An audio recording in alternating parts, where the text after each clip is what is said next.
Danser Gisèle, c'est un rêve de petite fille, mais c'est un rêve d'adulte aussi. C'est-à-dire que j'ai jamais arrêté de rêver de le danser et maintenant ça va arriver.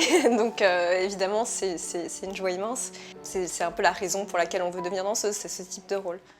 C'est Yvette Chauviré qui m'a appris le rôle dans des conditions très très particulières, puisque Nureyev, à ce moment-là, directeur de la compagnie, m'avait demandé de danser le ballet, de faire un remplacement, et je devais apprendre ce ballet en 2 jours. C'est vraiment atypique ma façon d'avoir abordé ce rôle, et ça a été comme, je ne sais pas, comme un rêve éveillé, comme quelque chose, je ne sais même pas si ça a vraiment existé en fait.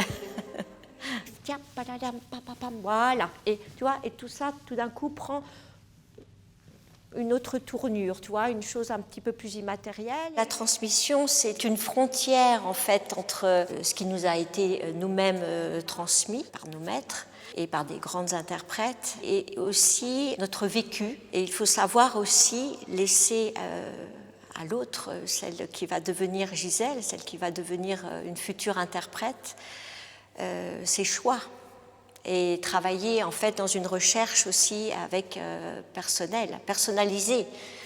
Et ça, c'est vivant en fait. Et puis,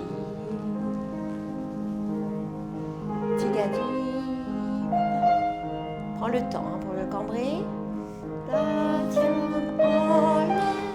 Et là, on va l'enrouler. Voilà, on travaille avec le dos et Je pense qu'Elisabeth Morin a été une Gisèle incroyable et une référence en Gisèle. C'est une Gisèle qui s'est vraiment trouvée, qui a su transporter le public dans cet univers. Donc je pense que tout ce qu'elle a à me transmettre, je prends. Et en plus, elle a su le faire avec beaucoup une forme de détachement, c'est-à-dire que parfois des interprètes en transmettant vont vouloir qu'on reproduise ce qu'ils ont fait, et elle a pas du tout été dans ce sens-là. Elle sait voir ce qui me va le mieux à moi en tant qu'interprète. Au-dessus de la tête, enfin, tu démarres au-dessus de la tête pour que tu vois qu'il y ait ces fleurs qui tombent. Hein. Si tu es là, bon, ça fait moins pluie, quoi. Ça fait moins. Parce que moi, c'est pour les partir, enfin les bras pas si haut que ça, oui. mais de. Ah, c'est valable, tout à fait, oui. Très bien, très bonne proposition, mais je ne l'ai pas vu, tu vois, c'est resté là. Hein. Très, très bien. Après, le plaisir, c'est de se glisser dans ce personnage, voilà, qui est tellement riche, et qui est tellement passionnant à interpréter. Et c'est cela, c'est le message qu'on veut faire passer aussi dans la transmission.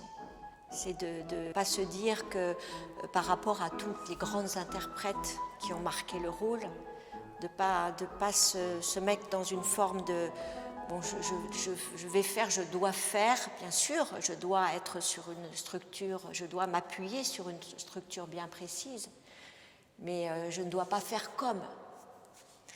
D'ailleurs, dans ma propre expérience, j'ai eu une forme de mimétisme avec mademoiselle Chauviré qui m'apprenait ce rôle très très rapidement. Donc, monsieur Nureyev arrivait derrière en me disant ne faites pas comme Chauviré. Voilà. Donc c'est un petit peu la clé de tout ça.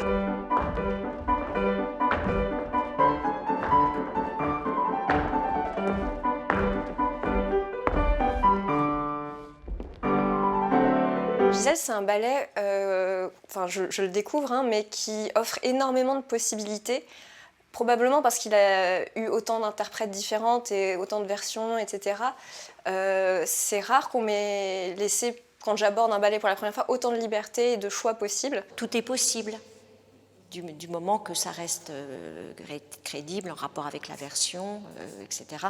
Et surtout qu'il y ait du style.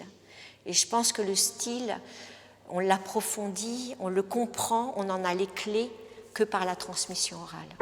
Libre et en même temps actif.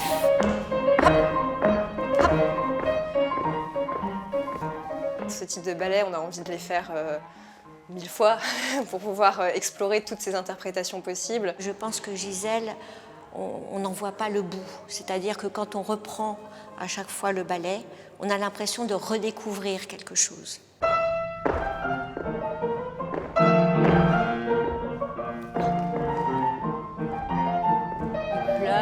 Oui. J'aimerais beaucoup un jour être en mesure de le transmettre, bien sûr, parce que c'est ce qui fait vivre la danse. Mais pour l'instant, je me sens encore en apprentissage.